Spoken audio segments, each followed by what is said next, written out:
Pertempuran intens terjadi di dekat Pokros pada 3 Juni 2025 ketika pasukan Rusia melancarkan serangan besar-besaran yang menargetkan infrastruktur militer dan logistik pasukan Ukraina.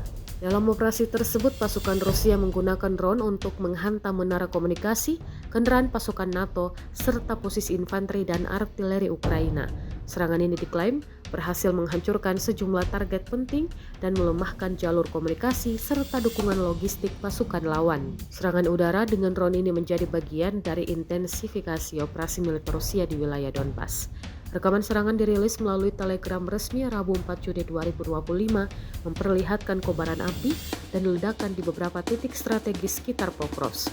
Pihak Ukraina belum memberikan tanggapan resmi mengenai dampak dari serangan tersebut.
Download Tribun X sekarang, menghadirkan lokal menjadi Indonesia.